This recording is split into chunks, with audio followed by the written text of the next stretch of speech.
All right, ladies and gentlemen, welcome back to the Overwatch Open. This is the final qualifier, the finals of the final qualifier here for North America. Both teams fighting for that all-important last slot in the top four. It is Complexity versus Team Liquid, and Complexity coming out pretty strong on Lijiang just a moment ago against Team Liquid. They've done very, very well out of the gate. We're now going to be playing a little bit of a different game because all four remaining maps in the pool are payload, as you can see on your screen right now. Dorado is indeed going to be chosen by Team Liquid. Whether or not they know or think that this is a map they're particularly comfortable on, I'm not sure. But the point is we are going to be going there, and everything is going to be payload from this moment onward. So we're going to get a very interesting dynamic here, where if Complexity basically dominate Team Liquid, they have every right to be worried, but we don't really think either team's going to dominate the other. This feels like it could be super close. It probably will be super close. I mean, just given what we've seen from both teams as of late. Clearly, Lijiang, not so much Liquid's cup of tea right now. Multiple reasons for that, not the least of which is that you just look at the Tracer play. Tracer, of course, really vital to success on maps like Lijiang. Complexity with Nicholas's play definitely had the edge over AZK when he was on it. So We'll see how things go forward, but other payload maps, definitely a bit less Tracer-centric. And yeah, ID, I feel like he didn't really have the number there, did he? They had two. There was like AZK on Tracer, and then ID was on Tracer. So that alone sort of shows that neither was super confident in going into the role. AZK, of course, popping back and forth, sometimes McCree, sometimes Tracer. Hit scan nonetheless, but they just had trouble bringing it all together on Lijiang. Sure. And now, of course, we're going to be moving on to Dorado. So generally, a couple of different strategies you tend to see moving out, whether everyone decides to bunch up and stay behind a Reinhardt shield and really push forward that way, or you see like some super crazy flanks where two, possibly even three heroes, you split the team into two and try and pincer. A lot of different directions teams can go here, but ultimately you still have to get the payload through that very narrow choke point. And now we move on to map number 2, Complexity versus Team Liquid. Ladies and gentlemen, get your pinatas out, because this is going to be a pretty fun ride. Yep, and you do see the most variety when you get to the streets phase. That's where teams, sometimes they'll go underneath, sometimes they'll go over the top. More variety there. When you talk about point A, though, that's where you're really either you're going up the gut or you're coming in from the side. Not too many other ways of going bad. Sometimes you'll get the flank from the back. But courtyard phase, pretty straightforward. It's just win the poke war, get a pick, move from there. And taking a look here at the defense coming out from the Liquid side. It's going to be Mezar on the Reinhardt, AZK on McCree, Minstrel going to be on Lucio, Dehang on the Zenyatta, ID on the Reaper, Rafa on Zarya, and for Complexity, Heart Blue is showing Bastion for just a moment, but sadly just playing with our heart. Yeah, exactly. No golden Bastion guns this time around. We're going to be moving in with Heart Blue on Zarya. Of course, fantastic to watch on Zarya. We even like him on a little bit of the hog, but that's not going to be happening at least just yet. Nick once again on Tracer, looking for the flank. He's trying to move on in. Is he actually going to go straight ahead, or is he going to be moving in behind? It looks like we're taking the straight ahead route. Yep, Nicholas right now is just on the payload, looking for an opportunity. Was looking flank, decides not to go for it. Complexity just going pretty much straight up the gut right now. Nicholas will work his way to the back. Gonna eat a flashbang in return, is able to get out of there pretty early. But you look at the poke right now between two teams, it's actually pretty even. AZK almost went down the moment there. ID able to pick up the first pick. AZK going right in. It is a 5v4 in favor of Liquid. But this is not the worst for Complexity trade-out-wise, especially if they get one more pick off. Yeah, Nick actually in a very good position on the flank. He might have been able to get one more off, but decided to back out before actually anybody more or less started focusing in on him. He's done a good job of poking, but the rest of the team now needs to gather behind him. So we'll see if he can go one better the next time around. JKW leading the charge. Nicholas right now going to be coming in on the flank once more, looking for his opportunity. Again, Complexity taking this a little bit slowly. They're just looking for the right opportunity to go in. Liquid about to have some serious ults up, including Transcendence, though. So Complexity needs to make the move quickly. They will drop the beat here in just a moment. They have 3 people flanking on the left, the rest on the payload. But no! That's going to be Rafa taking out Nicholas with a Zarya right-click from long range. A terrific pickup by Rafa, and Rafa's not done yet. Takes out JKW, supported by AZK, and what might have been a good push from Complexity is stopped in its tracks. Rafa, very, very good projectile aim. I suppose we don't actually have to be surprised at that at all, ZP, do we? But that was really nice to spot Nicholas from afar, and such a mobile hero as well. Great anticipation of where he would be.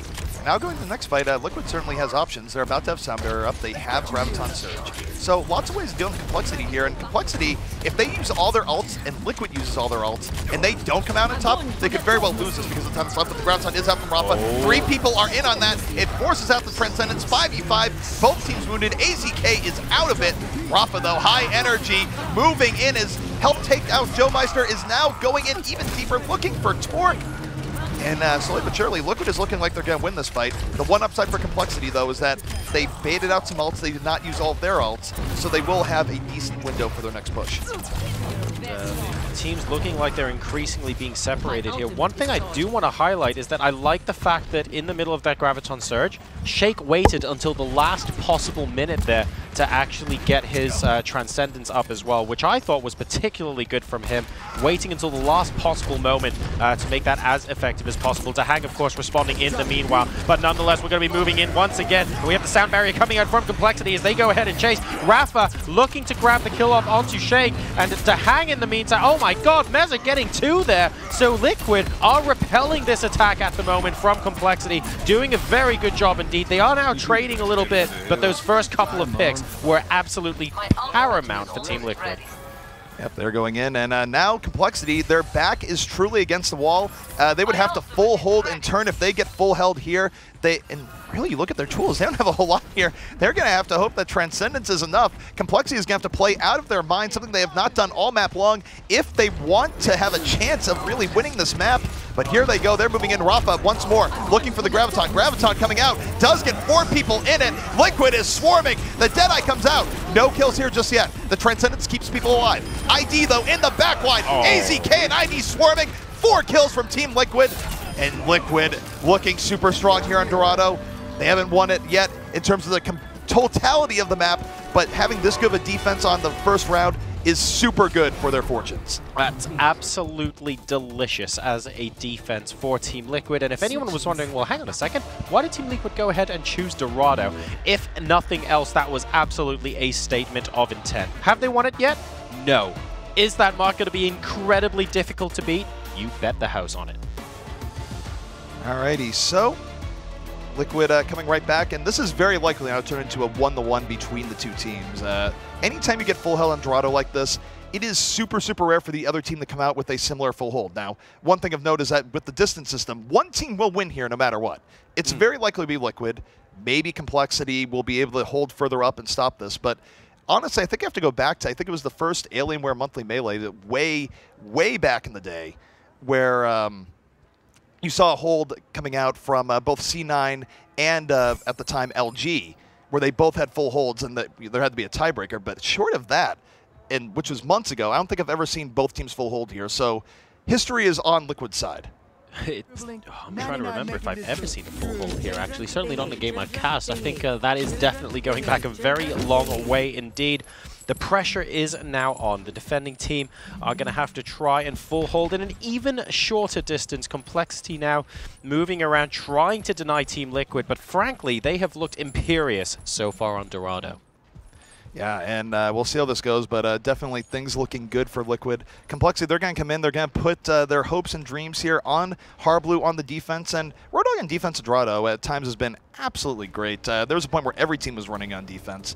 You talk about NRG, for example, there was a point where Enigma was one of the best Roadhogs as well.